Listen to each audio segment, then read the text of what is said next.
Hey, this is Lotus Comics Press. We're at here live with Chris Ranney and Stavros with the book called Blood Junky.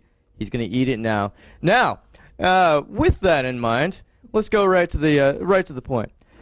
We're here live because we like you guys, and you guys like comic books and all kinds of nerdy stuff, just like we do. So let's start with Mr. Ranney here. Now, Mr. Ranney, you've done anywhere from books to movies to mainly movies. Mainly movies. And so tell me a little bit about that. All right. Done a lot of theater, a lot of films, been involved in over 120 films. And I've heard you've done Fright Night. Have done Fright Night. How was that experience? It was fun. I had Colin Farrell all over me, biting my neck. So, you know, if I had $1 for every time that a woman said, "Oh my God, I wish I was you," yeah, I'd be a rich man. What's the best experience in the movie field that you've had yet so far? On top of him. No, that's not it. No, that's not it. You had to think about that one. Christopher Walken, Dean Cain, and Alessandro Nivola in $5 a Day was probably my most favorite role and my most favorite movie. But it went straight to DVD. It's called $5 a Day. Probably no one has ever seen the movie. I've actually heard of it. Really? Yeah, it's actually a good movie. Yeah, it is a good movie. It's a really good movie. It is. I was going to say that. It's actually on Netflix. Yeah. And yes, it is. yeah. So I've actually heard of it. Wow! I know. I can't believe it. Wow. Right? Lotus Comics, come on, guys. Yeah. All right, so he's done Breaking Bad. So Mr. Stavros, do we call you Mr. or just Stavros? Just Stavros is fine. Okay. Yeah. Should I say it with the accent? I like it when you say it with the accent. Stavros. Makes me feel gooey inside. All right. First of all, we all do want to know: Are you a vampire? No. No. Do you eat 6 meals a day? No. Okay. Do you like the color blue by chance? No. Okay. All right. Moving on. To say no to everything. He's difficult. That Stavros, man. Get him the fuck out of here. Now, on a serious note, the book that you wrote, Blood Junkies. Tell us a little bit about that. Well, Blood Junky is the beginning of the One Blood series, which introduces Lynette Pevensey and Is there volumes of blood, sir? Is there volumes of blood? Volumes of blood. You know, like volume 1, volume 2. Blood volumes. Lots of blood. Good. That's a big budget. Well, the One Blood series basically has 4 story arcs, and in there is going to be about 5 or 6 different books. Okay. And we're starting with the Song of the Vampire, and we have 2 books out in that series. Blood Junky being the first one, and Love in Vain being the sequel. And we just got the green light to produce Love in Vain into a feature film. Tell us a little bit about that. I just did. I know. I'm aware. Let's ask the next question. Now, with that in mind, are you into comic books? Oh man, I'm a huge comic book geek. What's your favorite comic book? Anything by Alan Moore, but I have to go with The Watchmen and The Dark Knight Returns from Miller. Yeah. That's an awesome. I mean, both of those are really great novels. Yeah. I mean, graphic novel wise. Yeah.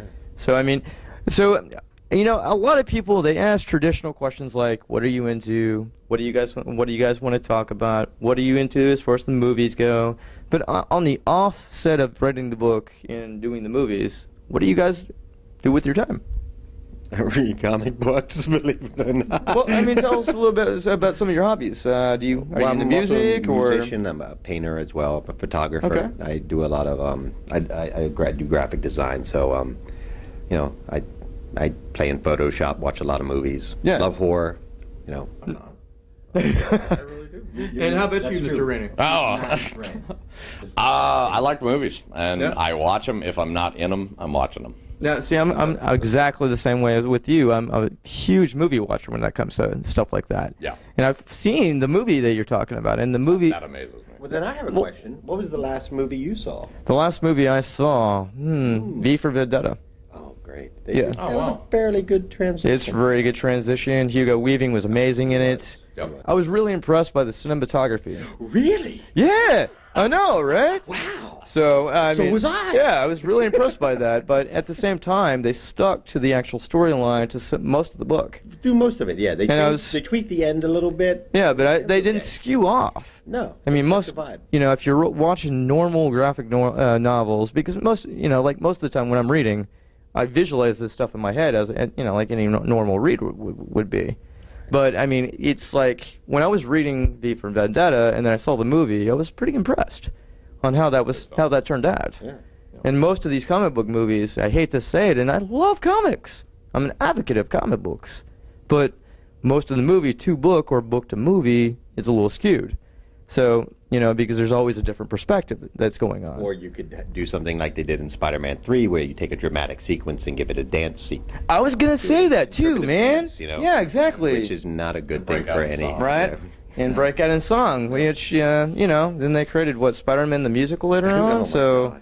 That was Superman the musical. You're absolutely right. They did Exactly. that. So I mean They that. have Evil Dead the so- musical. Yeah, that is true. You know, actually, speaking of musicals that were on this, I just saw up in Atlanta, Dracula, the rock opera. It was brilliant. Really? Incredible. They're trying to get it on Broadway, but those guys did an amazing production. It was like all heavy metal music and guys with, he had like a double bass drum, so there's these really hard rocking sections and Nice. stuff. And the ripping lead, Dracula comes out and starts like ripping out some leads at one time and shit. It was awesome. Nice. It was cool. It was very Well, cool. I do gotta ask, guys, because we normally interview one person at a time, and so we're used to interviewing just a single person at a time. And because there's a double set of individual that both of you guys are very talented in the field that you do. Well, thank you. Yeah, I mean, absolutely. So I do have a question for you guys. Most of the people that I went to school with, they were in broadcasting, they were in film. What would you have advice-wise to offer them if they wanted to get into the same field? Take as many acting classes as you can, get into as much theater as you can, be an extra on films, and watch what's going on, and learn from that. And as far as you, sir, if you were a writer, I mean, you wanted to offer some advice, what would you say? Get a different job. I mean, Wait, I want to rephrase mine too. Get out of this profession. no, but to be more serious about it is I talk to a lot of young writers in this, but it takes time. It's nothing that's going to come overnight. It's not going to come maybe in a year. It took me 20 years to learn how to write a novel. Right. You know, what's the trick of just making a book from end to end? I started a dozen of them. I don't know why this was the first one that I finished, but it was. You have to stick with it. The most important aspect in anything you do is to show up. Okay. That's it. Really, just show up. Okay. You know, put in the time. Yes, sir. And eventually trust your process, because you being a creative individual, you have an artistic process whether you realize it or not. Right. And if you trust the process, not necessarily yourself, but the process that's inside of you, let that come forth. Okay. More than one's own ego or mindset. You'll find out that in no time you'll be at the end. Would you say there would be a plethora of good experience that you guys both have? Oh, absolutely. Without doubt. Yeah. No doubt. That's no good. doubt in my mind. Do you know what a plethora is? No, I have no idea. Many. Of course I do.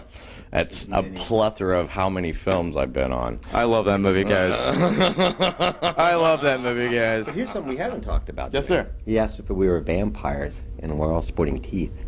Yes. We're a bit long in the tooth. We're fang makers as well. Both Chris and I, we make fangs. We make vampires. Okay.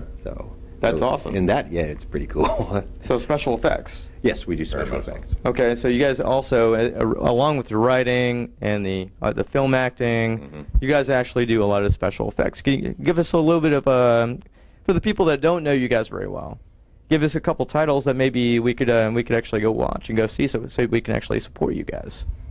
In special effects? As far as movies in general that you guys have been involved in. Oh, okay.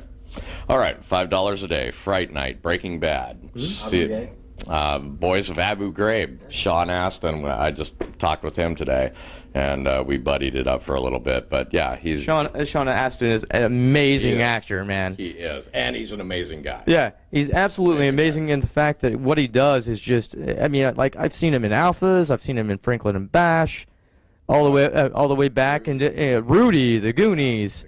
I mean, the guy is amazing, and he turns the character into something completely different every time. 50 First Dates. Exactly. Exactly. The brother with the yeah, I know, right? Yeah. Exactly. Freaking awesome. So yeah. He's a good guy. So I got to be involved in a film with him on that. Let's see, what? Committing poetry in times of war. That's my one. I'm going to toss it out there. It's a documentary. It doesn't really fit into anything that anyone else is talking about, so, you know, it could just hang there. Well, guys, I want to say absolutely, Stavros. Thank you. Pleasure being on the show, man. I'm glad you actually got a chance to actually be on the show. That's amazingly awesome. Thank you. Mr. Ranney. I appreciate it, man. Chris, thank you so much. Check me out on Facebook. Absolutely, Chris sir. Ranney, Ranney. Yes, sir. Yes, sir. Check it out on IMDb, and that'll give you a good list of Guys, this is Lotus Comics Press, shooting live with these guys. These guys are amazingly awesome. Check them out. Last but not least, we have 2 follow-up questions. Okay. 1, do you have a fan site we can go to?